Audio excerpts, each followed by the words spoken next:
జనవాణికి స్వాగతం. రాజకీయాల్లో విలువలు రోజు రోజుకి దిగజారిపోతుండడం పట్ల ఆందోళనకరంగా మారుతుంది. ఈ దేశం కోసం ప్రాణాలు అర్పించి మహానుభావులు అసూలు బాసినటువంటి మహోన్నత వ్యక్తులు 1947లో స్వాతంత్రాన్ని సాధించారు. వాళ్ళ ఆశలు కోరికలు తీర్చుకోవడం, ప్రపంచ దేశాల్లో మనం ప్రథమ శక్తిగా ఎదగడం కోసం మనం చేపట్టాల్సిన కార్యక్రమాలు, అభివృద్ధి, ప్రజాసేవ ఇంకా ఇంకా ఇంకా మిగిలే ఉంది. దీన్ని కొనసాగిస్తూ ముందుకు వెళ్ళాలి. దీనికోసం ప్రతి ఒక్కరూ తమ శక్తి యుక్తుల్ని, తమ సమయాన్ని కేటాయించి ఈ సమాజం కోసం అర్పించాలి. తమకున్న సమయంలో, తమ కుటుంబ పోషణకి ఇచ్చే సమయంలో కొంత భాగాన్ని కూడా ఈ సమాజాని కోసం అర్పించాలి. నాటి త్యాగతనులను మనం గుర్తించాలి. పంచాయతీ నుండి పార్లమెంటు వరకు అభివృద్ధి బాటలో నడిపించిన డాక్టర్ బిఆర్ అంబేద్కర్ కావచ్చు, సర్దార్ వల్లభాయ్ పటేల్ కావచ్చు, లాల్ బహదూర్ శాస్త్రి కావచ్చు, శ్యామ్ ప్రసాద్ ముఖర్జీ, అటల్ బిహారీ వాజ్పేయి, జవహర్లాల్ నెహ్రూ ఇలాంటి మహోన్నత వ్యక్తులు వాళ్ళు చేస్తున్న అభివృద్ధి కార్యక్రమాలు, చేసిన త్యాగాలని మనం గుర్తిస్తూ ఉన్నాం. వారితో పాటు ఈ తరం వరకు కూడా నరేంద్ర మోడీ గారు కావచ్చు, ఎన్టీ రామారావు గారు కావచ్చు, పివి నరసింహరావు గారు కావచ్చు, ఇంకా అనేక మంది పేర్లు చెప్పుకుంటూ వెళితే కోకొల్లలు ఉన్నాయి.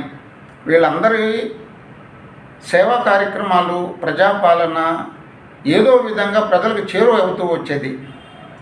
కానీ ఇవాళ ఈ దేశం కావచ్చు, ఈ రాష్ట్రం కావచ్చు, మన ప్రాంతం కావచ్చు, మన పంచాయతీ కావచ్చు, అభివృద్ధి బాటలో ఇంకా వెనుకబడిపోతున్నాం. 2047కి మనం వికసిత భారత్ లక్ష్యంగా చేరుకోవాలని ఈ దేశంలో ప్రతి ఒక్కరూ కోరుకుంటున్నప్పటికి కూడా కొన్ని రాజకీయ పార్టీలు, కొంతమంది వ్యక్తులు, యువత వాళ్ళ వ్యవహార శైలి మార్పుల కారణంగా రాజకీయాల పట్ల విరక్తి కలుగుతుంది ప్రజలకి. వాళ్ళ వేషం కావచ్చు, భాష కావచ్చు, పూర్తిగా మారిపోతున్నాయి. మాట్లాడే విధానంలో మార్పు వచ్చింది, వ్యవహరించే తీరులో మార్పు వస్తుంది. వారిని సరిదిద్దాల్సిన పార్టీలు కూడా సరిదిద్దకుండా ప్రోత్సహించడం, వ్యక్తిగత విమర్శల జోలికి తీసుకువెళ్ళడం, ఎన్నికలే శాశ్వతం కాదని గుర్తించకుండా ఇవే మనకి ప్రధాన కర్తవ్యంగా భావిస్తూ ప్రజల్ని మభ్యపెట్టే ఆకర్షణీయ వాగ్దానాలతో కార్యకర్తల్ని ఒకవైపు రెచ్చగొడుతూ వాళ్ళ నడవడికని, కట్టుబొట్టు వ్యవహార శైలిని మార్చేస్తూ గందరగోళ పరిస్థితులను నెట్టుకొచ్చి యువతని ఆందోళనకు గురి చేస్తున్నాయి. అందరూ మెచ్చే విధంగా రాజకీయ పార్టీలు తయారు కావాలి, కార్యకర్తలు తయారు కావాలి. మాట్లాడే భాష, వ్యవహరించే తీరు, మన నడవడిక, మన వ్యవహార శైలి వీటన్నిటిని చూసి ప్రజలు గుర్తించి మనల్ని ఎన్నుకోవాలి. ఆ పరిస్థితి నుంచి మనం మరో పరిస్థితిలోకి మారినప్పుడు మన అభివృద్ధి, మనం అనుకున్న లక్ష్యాలను చేరుకోలేం. ప్రజలు ఆకర్షించే విధంగా ఉండకపోతే, ప్రజల అభివృద్ధి కోసం మనం పనిచేయకపోతే, మనం ఎన్నికలు నిర్వహించుకున్న పంచాయతీ నుంచి పార్లమెంట్ ఎన్నికల దాకా నిర్వహించుకున్నప్పటికి కూడా దేశంలో వేర్పాటువాదం పెరుగుతుంది, కులమతాల ఘర్షణల సంఖ్య పెరుగుతుంది, మత విద్వేషాలు రెచ్చగొట్టే వాళ్ళ సంఖ్య పెరుగుతుంది, కులాల మధ్య, మతాల మధ్య విభేదాలు పెంచి పోషించే వాళ్ళ సంఖ్య పెరుగుతుంది. ఓట్ల కోసం ఇవన్నీ చేసిన దానివల్ల ప్రయోజనం ఎవరికి? ఏ ఒక్కరికో కాకుండా మొత్తం సమాజం రెండుగా వీడిపోతుంది ఎక్కడికెక్కడికి.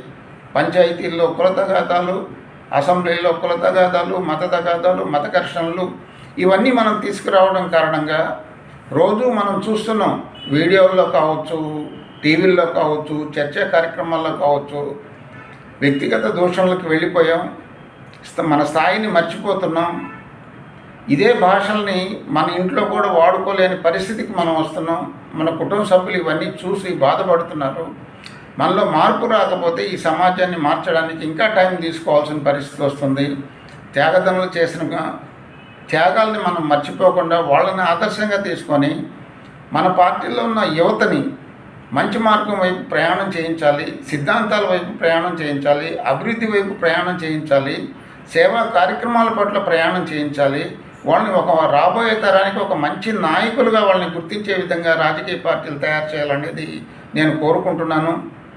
కుల విద్వేషాలు, మత విద్వేషాలు, ప్రాంత విద్వేషాలు ఇలాంటివి పెంచి పోషించకుండా ఒక మంచి మార్గంలో ఈ సమాజం నిర్మాణం కోసం, వికసిత భారత్ నిర్మాణం కోసం మనం అంతా అన్ని పార్టీలు కూడా ఎవరికి వాళ్ళు ప్రశ్నించుకుంటూ వాళ్ళ నేతలు, వాళ్ళ కార్యకర్తల్ని, నాయకుల్ని తయారు చేయాల్సిందిగా నేను మనవి చేస్తున్నాను.